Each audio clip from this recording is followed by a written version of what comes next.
Welcome to Alpha Tattoo Kigali. Dukora tattoo, professional tattoo design. Kandi tuzikora mu buryo buri standard, needle, ibikoresho, designs, yeah. Kandi ikindi kintu dukora dushiraho amatatuwaje no kuzikuraho. So it's kind of two options exactly. Yeah.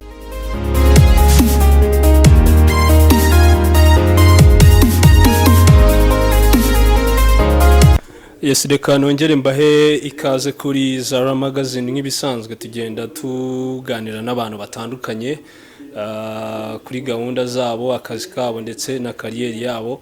Uyu munsi rero nkuko mubibona imbere yanyu mbafitiye umusore w'umurasta azwi cyane hano i Kigali nk'umwe mu bantu bakora tatouage, yakoreye abantu benshi tattoo, abantu benshi bamuzi ku izina rya Alpha Tattoo. Agenda akorana n'abantu batandukanye. Uyu munsi twamusuye, turi ahakorera akazi ke, agiye kutuganiriza, tubwire uburyo akora ndetse atwereke n'uburyo abikoramo. Byinshi mugiye kubimenya kuri uyu musore. Amakuru yawe? Amakuru ni meza. Welcome to Alpha Tattoo Kigali. Dukora tattoo, professional tattoo design. Kandi tuzikora mu buryo buri standard, needle, ibikoresho, designs, yeah. Kandi ikindi kintu dukora dushiraho amatatuwaje no kuzikuraho. So it's kind of two options exactly. Yeah, that's what we do. Yes, mwibutsa yuko gukora subscribe ari cyo kintu kiri buze kugufasha gukurikirana ibiganiro byacu umunsi ku munsi. Ni Zara Magazine, nge ndiremera Gaeta, tugiye kuganira na Alpha atubwire byinshi ku kazi kiwe akora. Alpha, wari utangiye udusobanurira uburyo ukora akazi kawe ndetse unatubwira nyine ko umushyiraho tattoo mukanazikuraho. Ubundi ibi bintu wabitangiye ryari?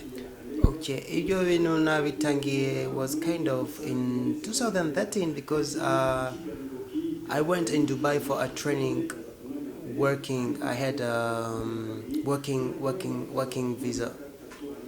So training, no startinga and everything yatangiye in Dubai, but I had those notions. Ibintu bya tattoo biba bisaba nyine kuba uzi gushushanya, to have a flexible hand, Yeah, so it was very easy.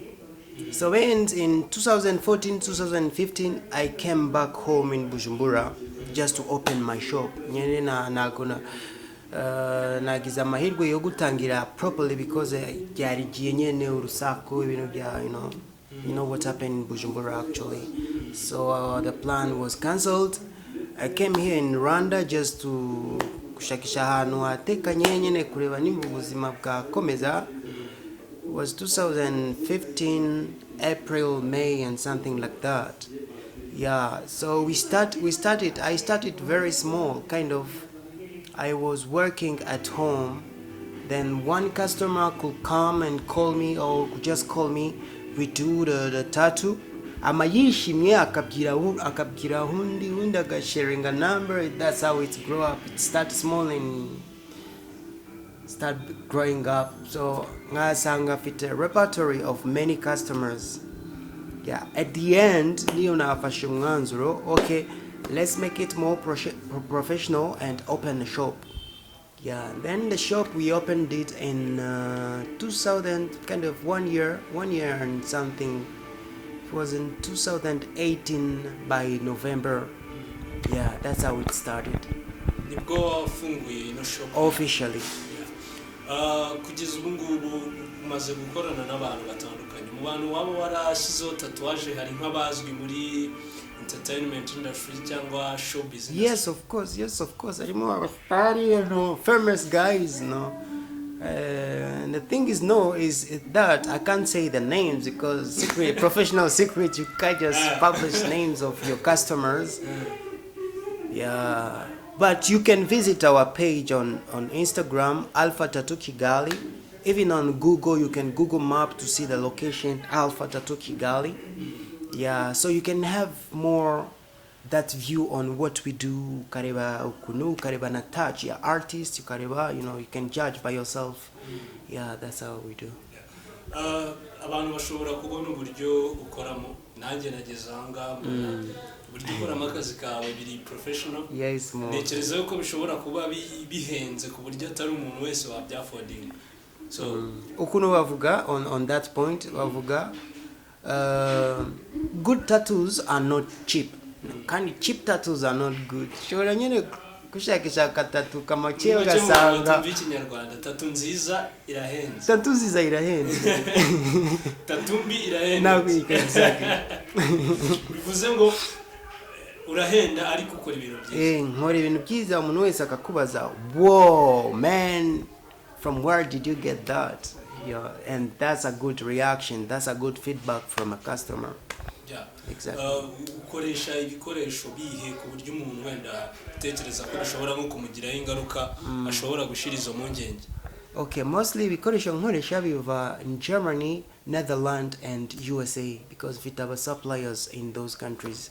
So they are certified, approved, can be very safe on your body. So you don't have to worry about those question and na ngaruka bifite on your body. Kirese nyene aesthetic ukaba umeze neza kagaragara, you know, is having a good appearance. Nubuhe buryo mukoresha mushyiraho tattoo? Hari bw'inshinge ubwo Okay, to fit a different kind of tattoos, we have those kind of guarantee tattoos, ikoresha spray, and you don't need needles or ink entering your body. Yeah, it's just superficial. Kandi marana 3 months guarantee. Ameza tattoo gusa. Arindi dukora nyene is now the tattoo because all tattoos are painful, but not that painful depending on the tattoo artist, depending on the product we are using to reduce pain and stuff like that. Then I use needles, which is more professional, and in those needles options, to badufite for 1 year guarantee, 2 years guarantee, na forever. Yeah, actually. Izo zifite guarantee y'umwaka n'imyaka 2. Zose zikoresha needles.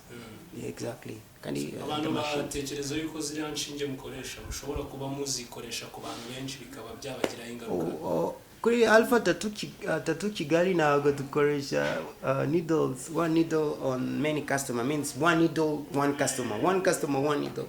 And yeah, because they come like this. It's very sterile, and on a customer I can use kind of this, and after using it I throw away because, you know, safety and stuff you just can use, you know. Umuntu yaba afite icyizere cyuko urushinge mumukoreshejeho nta wundi muntu. So ikindi abantu bibaza kuri tattoo, usanga abantu bavuga kwishyiraho tatouage bishobora gutera uburwayi, kanseri, iki nk'umuntu ubikoramo as a professional. What do you think about that? Tattoo nago itera uburwayi cyangwa cancer. By the way, you have to know the definition of cancer. Cancer iba itewe ifite impamvu ye idaturutse kuri tattoos. Cancer is kind of you have a wound which doesn't heal. Then that wound, you have multiplication of cells and stuff and become a disorder in medicine. That's how they say it. But needle is the tattoo are using needles which are more superficial. It's not entering too much. It's kind of 2 millimeter on your body. Like it's kind of like 2 millimeters maximum on your body. It means it doesn't even enter in the deep flesh of your body. It's just superficial. Yeah, so on that point, there is no consequences of cancer stuff or stuff like that. It's just people say that to make people afraid of, you know, but it doesn't happen. Ntabwo rurenza 2 millimeters. Okay. Yeah.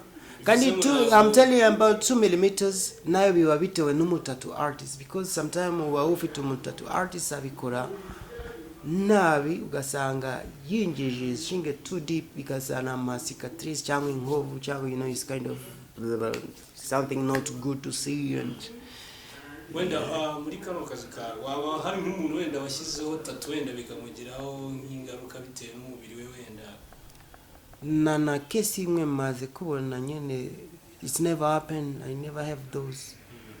Kirese ngasanga customers who came for one session, then after gasubira kuindi session, you know, they come and or call another friend, you know, stuff like that. But no complaint on that. Okay. So nukuvuga noneho nk'umuntu ukora muri bino bintu bya tattoo hari ikintu abantu babibaza si ibintu byo gushyiraho abantu tatouage bya tattoo artist ni ibintu bishobora gutunga umuntu bakabaho ari umuntu wishoboye. Yego, tattoo artist is a good job. I love it so much. Impamvu nuko if you do it well, uba ufite a good reputation in your customers and in your staff because they like. Niko kundi mu artist is kind of like Picasso, akoze painting cyangwa tableau gasanga agayiha values depending on the effort yashizemo kandi depending on the name too. So I think tattoo artist is a real big deal, you know. It's a big deal as long as you do it well, as long as you have that. Yeah. Wenda Alpha ngomuriya nkiyo harimo ukuntu abakobwa bashyira amatatu wenda ku kibuno ku matako n'ahandi hantu wenda ku mabere n'iki yo uhuye n'iyo situation byitwara mute? Okay, jewe icyo kibazo is kind of ukuntu nkunda kubivuga tattoo artist ameze n'umugynecologist. It's like your doctor. You come, they treat you, they give you good care, and tugaguma turi muri family professional means I do my work, my design, you pay the money you're supposed to pay, then the deal is done. Nini ugendera kuki uca abana amafaranga none? Okay, kubiciro tugendera kuvuga ngo we work per hour. Like we set as 25k per 1 hour per hour. I mean, that's the standard. Ariko nyine hari utundi tattoo sanga they are very teeny, they are very small. Then the pricing depends mostly on the price, on the size, on the design, on where you want to put it, on the kind of inks you want to use. So gasanga auto to detail to try influencing the material to use, the kind of needle to use, nk'umuntu ushaka gushyiraho tatouage n'ibiki abagomba kwirinda uburyo nyine wenda ushobora kubikora wabikoze neza ariko bitewe n'ibintu runaka atirinze se cyangwa yarenzeho bikaba byamugiraho bad effect n'ibiki yigengesera nk'umuntu washyizeho tattoo cyangwa se ushaka kuyishyiraho kuno bavuga tattoo ishobora kuba nziza cyane irenze gusa nyene tattoo ikaba fucked up because of kuifata nabi cyangwa the care.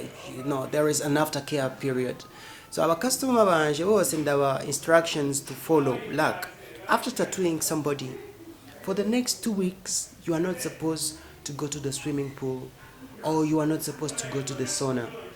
Then next again, if you take shower, make sure you don't take a shower over 10 minutes. Ugiye muri bafu, make sure it's under 10 minutes because ni igisebe kandi igisebe nago gikunda amazi, you know, the liquids and stuff, so it's not good. Because ugiye muri sauna or you do the swimming pool, the ink which is inside can move out very easily. And the purpose of the healing is to keep the ink inside, umubiri ugakira ufite the same amount of inks. Hari ibindi bintu in the instruction I tell to my customers. Once you are healing a tattoo, arukunu iri kuhilinga ushaka kwishima, umva ushaka kwishima. Don't scratch your tattoo because if you scratch, it's kind of nigisebe kugi, you know, it's not good. So uriyangana just for the 2 weeks after healing, then you can do, but don't scratch a tattoo.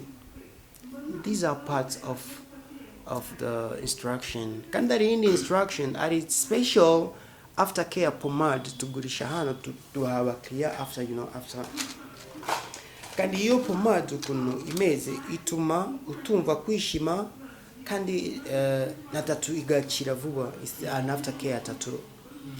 So it's good, and it's good for to apply that product at least 6 times per day because your tattoo as it's healing needs not to get too much dry. and not to get too much oiling. Kuvuga amavuta usiga is kind of small amount, but make sure your tattoo keep on that shiny stuff with oil and stuff. And these are parts of the instruction I give to my customers. Yeah, none se ku kijyanye n'imyaka buriya nta myaka runaka nk'umuntu ageramo akaba atemerewe gushyiraho tattoo.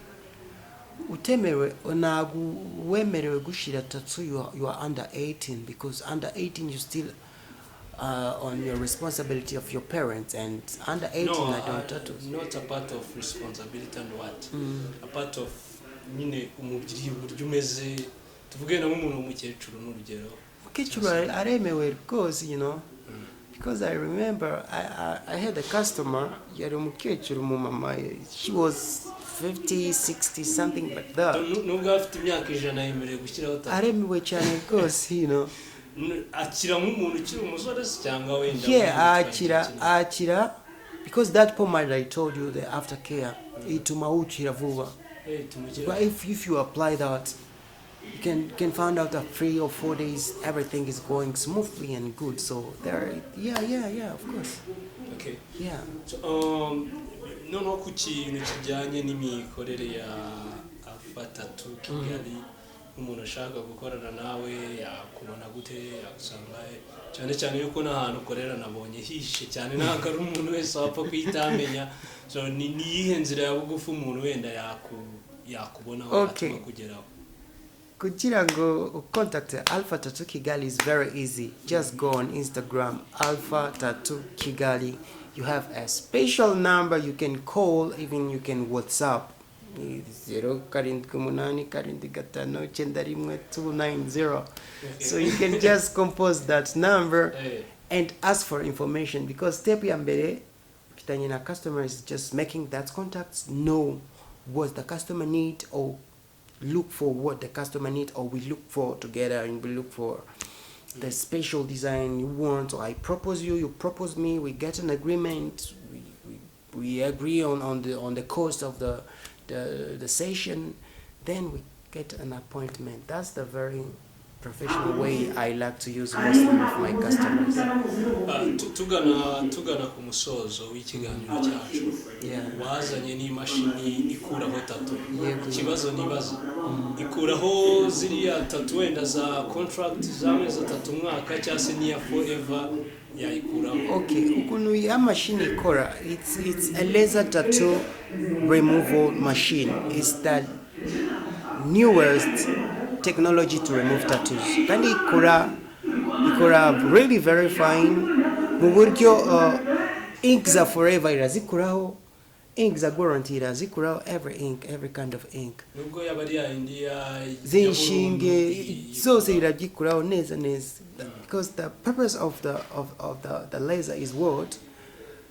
Ntabwo ikoresha needle, ikoresha light, and the light gets into your body and destroy the black pigment or the red or green or whatever ink is that. Then after destroying those pigment, your body is going to eject all those stuff outside as transpirations and ikora neza mu buryo nta nkovu zisigara, your skin remain same as before. So it's kind of the best recommended treatment I recommend to my customers actually.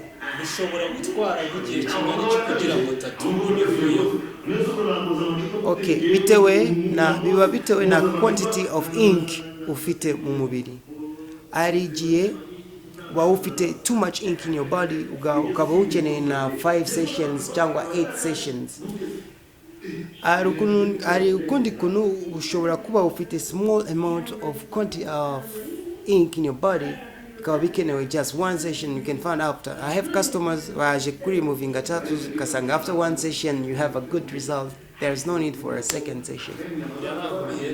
Dirahenda cyane kuruta gushiraho tatuwaje, by the way.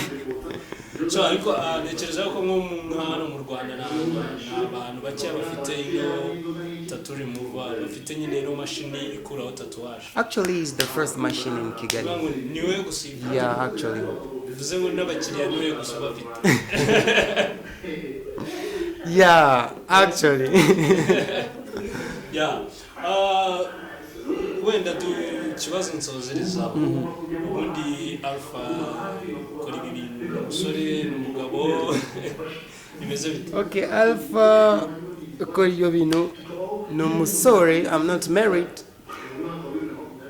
but I have a responsibility of one of my my kid, my very lovely boy. I love him so much. Yeah, actually, that's the point. I'm not yet married. How do you call that? Actually, a single dad or no? That's tricky. Yeah, nk'amafaranga ugereranyije nk'amafaranga ibi bintu bikwinjiriza mu kwezi n'angahe? Okay, amafaranga, businessman bavuga, you can't say the amount of money you earn. But you mentioned. But what I can say is, well, the business is good. Yeah, I invite many people in it as long as you have the experience. Kind of, I'm training some of those young guys who are so talented in drawing, and I'm training them, and they are. So Alpha Tattoo Kigali niwe gusa uyikoramo cyangwa ufite n'abandi bantu mukorana? Alpha Tattoo Kigali ni jewe nyene nikoramo actually, and I like it. Why? Because my first target was and still is to make the business stable. As long as it's stable and I control the customer satisfaction, that's good. Then I can invite it other. I supervise or I train in the next coming few years. I can do that. Okay. Niki wabwira nk'abantu wenda batekereza yuko nyine bashobora gukorana nawe cyangwa se n'abantu nyine bakunda tatuwaje ariko wenda batekereza ko bihenze kwishyiraho cyangwa se bashobora kugira ingaruka bahuriramo nabyo, ni nk'iki wababwira? Nawabwira, welcome bro, just get that number, talk to me, because sometimes arukuno ngora those kind of bonus stuff. What you said nezo kavuga, oh man, just come, I do it for free, man, just come, just welcome you. Then after, you can come for a second one and you pay. I offer those favors to some of my customers. So you just dial the number, call me, call that number. Yes. Usibye no kuca ku mbuga nkoranyambaga za Alpha, unaciye ku mbuga nkoranyambaga zacu dushobora kugeza kuri Alpha, jya kuri Instagram wandikemo Zara Magazine Official, cyangwa se ushake Remera Gaeta kuri Instagram, cyangwa se twandikire kuri Facebook ni Zara Magazine Remera Gaeta, utwandikire tukugeze kuri Alpha. Subscribe. Tatuage. Subscribe. Yes. Ngira ngo Alpha wakoze kutuganiriza. Thank you very much, brother, for giving me this time. Yo, ni karibu.